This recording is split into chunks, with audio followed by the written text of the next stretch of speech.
Ngawur kamu. Tukang kerupuk di pasar aja gunakan hak pilihnya nyoblos. Kalian mahasiswa yang punya pemikiran akademik, kenapa tidak nyoblos?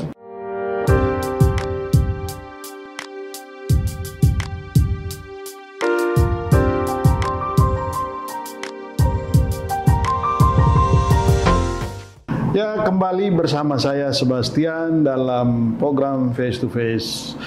Hari ini saya kedatangan seorang tamu yang luar biasa.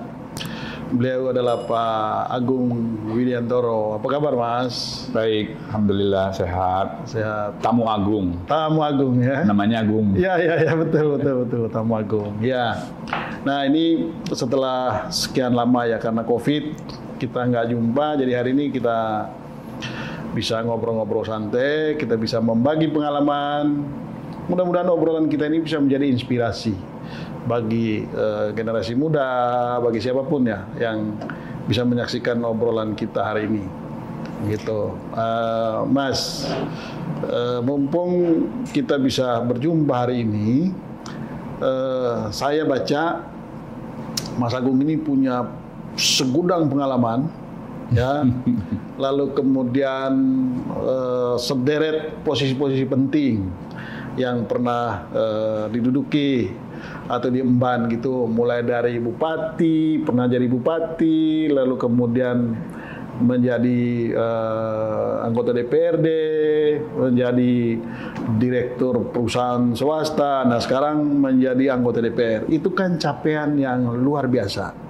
Nah, publik juga ingin tahu sebetulnya Mas Agung ini dari kecil, dari keluarga yang memang sudah mapan kah, atau dari keluarga yang sederhana, lalu kemudian bagaimana meniti karir itu sehingga bisa sampai hari ini menjadi anggota DPR Komisi 2 ya. Gitu. Boleh cerita, Mas? Oke. Saya berbagi dengan teman-teman. Baik, terima kasih Bang Sebastian dan juga kawan-kawan pemirsa dari program apa nih namanya? Face to Face ya. Hari ini saya merasa senang dan bangga diundang hadir jadi tamu di channel Face to Face. Makanya jadi tamu Agung ini. Tamu Agung, nama saya kebetulan Agung. Satu hal sebelum saya jawab pertanyaan abang tadi, saya luruskan dulu nih. Saya datang ke sini kalau diminta untuk bagi pengalaman, saya nggak bisa. Oh gitu. Kalau diminta untuk, kalau dibilang saya punya segudang pengalaman pun itu nggak benar. Tapi saya lebih senang kalau saya diundang ke sini untuk berbagi cerita, ayo. Oke, bagi cerita deh, Jangan pelit-pelit kemudian sama generasi muda kita. Enggak. Dijamin nggak pelit deh. Kemudian kalau dibilang saya punya segudang pengalaman pun juga tidak. Oh gitu ya. Segudang cerita saya sepakat. Oke, ya kita berbagi cerita kalau gitu. Oke. Jadi memang sejak saya sekolah ini, saya lebih suka berkawan. Oh, tapi keluarganya Mas. Oh ya, saya lahir 12 Oktober 63 dari ayah dan ibu yang di lingkungan swasta. Oke. Kontraktor ya, jasa konstruksi gitu. Pada saat itu. Oke, artinya bukan dari keluarga susah lah ya. Minimal hidup cukup. Soal susah enggaknya relatif. Ada cerita nih. Sebagian masa kecil saya dibesarkan kakek. Oh kakek. Ya, karena mungkin kakek tahu ya penghasilan jasa konstruksi atau pengusaha ini kan tidak tetap. Sedangkan adik saya banyak. Kakek saya mantan dandim tahun 60-an waktu itu. Saya dibesarkan kakek dengan penuh disiplin. Kemudian ibu saya ketika saya kecil jualan sembako, gitu. Ketika saya kuliah pun juga uang saku saya nggak gede-gede amat. Jadi mulai dari SMP, SMA saya sudah senang berkawan. Di SMA saya juga senang berorganisasi. saat kuliah pun saya mengikuti banyak kegiatan kampus ya.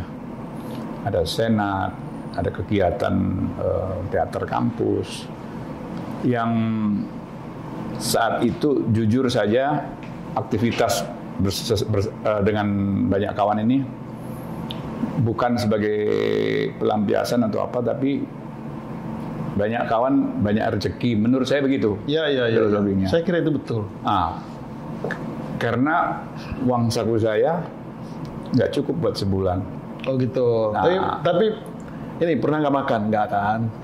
Ya pastilah. Kalau nggak makan sama sekali nggak.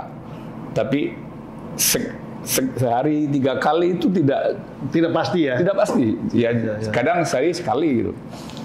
Cuma hikmah dari perkawan ini, saya terus berpikir gimana caranya nih saat uang sakunya nggak cukup.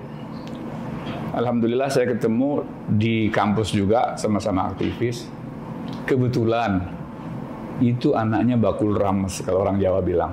Artinya? Jadi orang tuanya itu buka cateringan. Oke, selamat dong ya.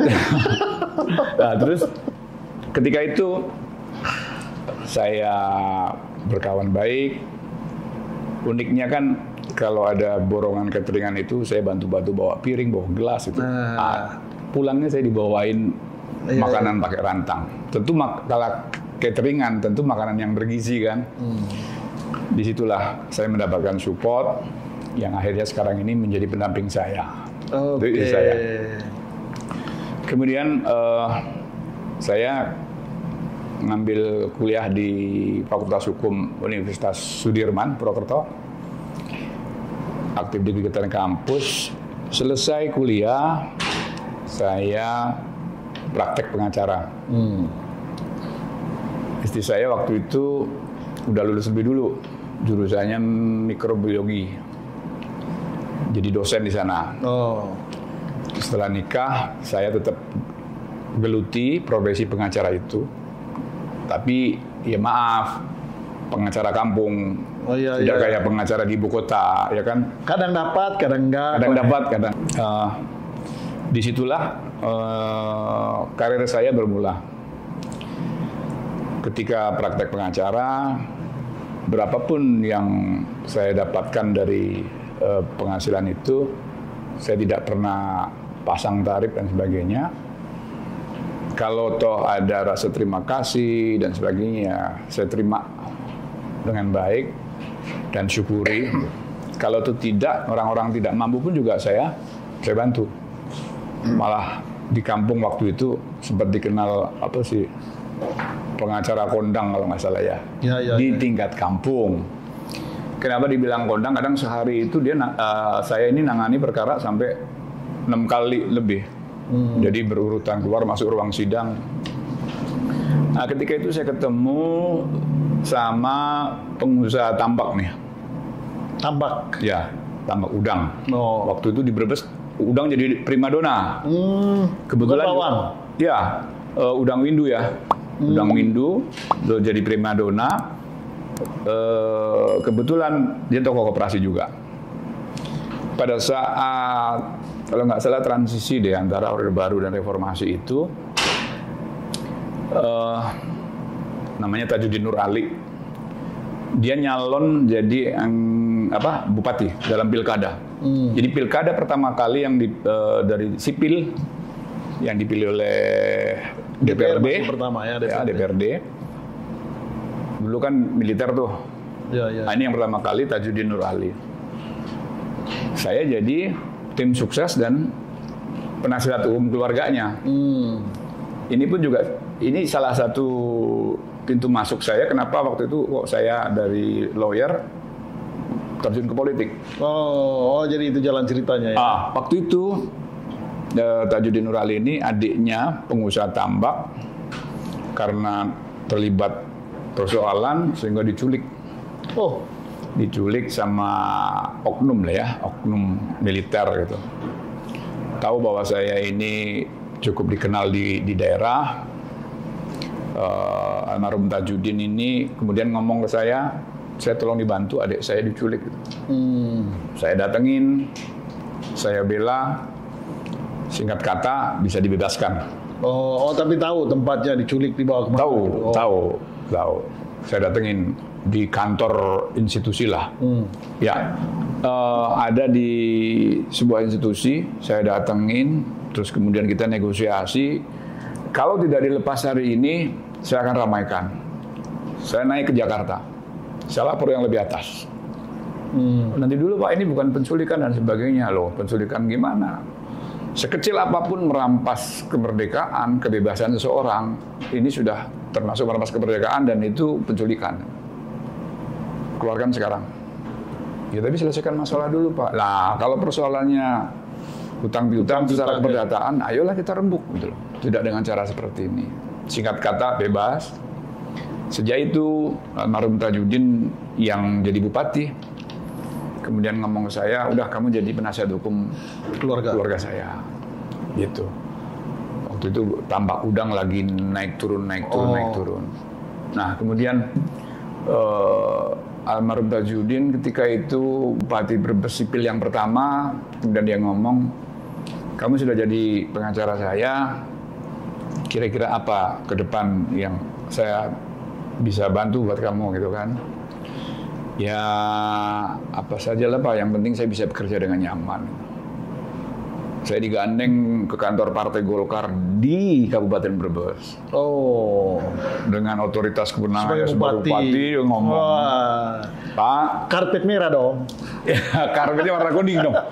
Partai Golkar nggak ada karpet merah kan? Pak, saya nggak mau tahu. Yang lain silakan diatur gimana caranya. Saya ingin Agung Widiantoro ini barang jadi anggota DPRD gitu. Alhamdulillah saya dikasih nomor urut 1 dan di dapil waktu itu wilayah Sunda itu ya. Nah, itu masih nomor urut kan? Ya nomor urut. Tapi di situ saya tidak mengandalkan nomor urut juga. Buktinya kerja saya di situ dapat 2 kursi saya. Dapat 2 kursi kan kerja beneran dong. Karena sudah beken jadi pengacara juga kan. Jadi bukan beken. Tapi banyak kawan gitu aja. Banyak kawan. Saya nggak ngerti kenapa kok teman-teman itu suka lah kalau ngobrol dengan saya. Malah tidak sedikit pula juga mereka kadang minta tolong, misalkan berantem ribut dengan siapa. Saya berantem itu saya bukan jagoan. Tapi nggak tahu kalau saya datengin, saya lerai kok segen gitu. Oh gitu. Jadi apa sih? Tapi DPRD berapa periode waktu itu? Akhirnya saya berkarir di daerah, saya menjadi anggota DPRD 2 periode. Oh 2 periode. Ya, 2 periode. Saat periode pertama saya lalui dengan baik, kemudian jabatan strukturalnya pun juga. Waktu itu di partai saya jabatannya hanya ketua Satgas Pemuda, gitu. Saya lalui dengan baik, saya hindari perilaku-perilaku yang instan ya. Kan waktu itu lagi euforianya partai besar di era reformasi menang, gitu kan. Sehingga anggota-anggotanya tidak terfilter, mereka juga jumawa, sok kuasa dan sebagainya. Tapi pendekatan ke birokrasi mereka dengan pola-pola recehan lah kalau saya bilang. Gitu. Datang ke dinas, menjelang lebaran, minta-minta THR, kan itu, aduh masa sih anggota parlemen daerah seperti itu? Apa bedanya dengan operasi batok? Ya kan? Tidak sedikit juga di antara mereka habis pulsa minta ke kepala dinas, udah nggak baik. Tetapi waktu itu yang saya bangun adalah bagaimana Golkar ini sebagai gudangnya orang-orang yang berilmu ya. Sehingga pendekatan akademisi juga, kita ngobrol dengan dinas lebih elegan baik ya. Dari periode pertama ke periode kedua itu ada transisi. Ini Pak Tajudin sudah wafat waktu itu. Oh gitu. Ya, pada saat itu di periode pertama saya masih saya jadi anggota DPRD. Masih bupati.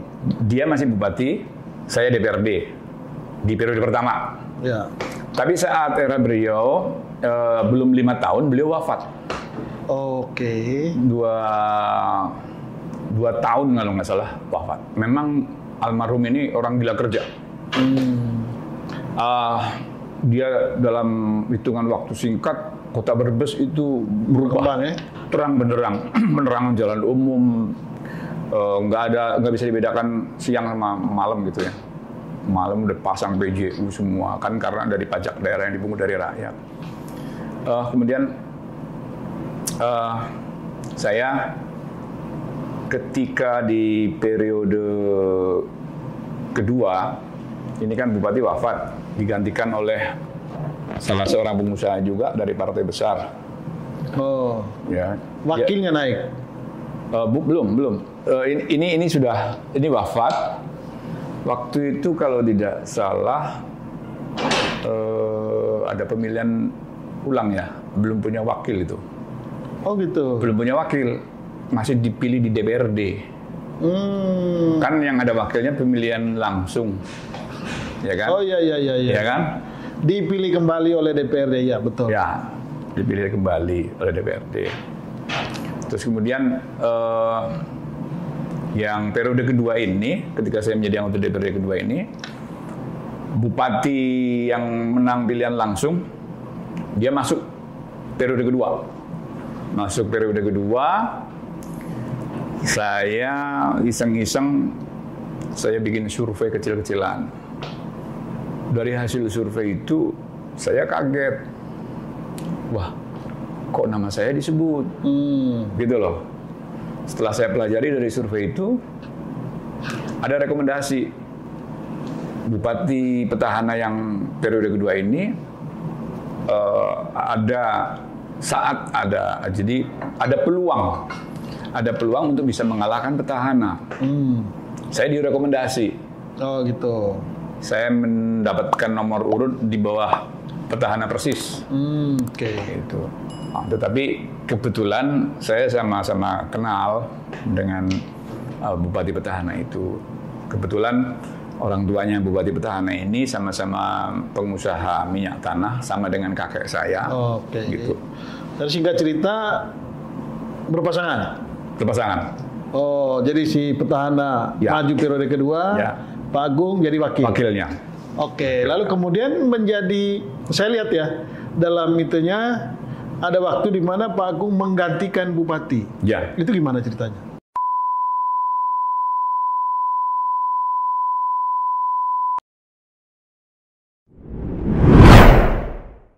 Ikuti program Camera, catatan Menko Airlangga.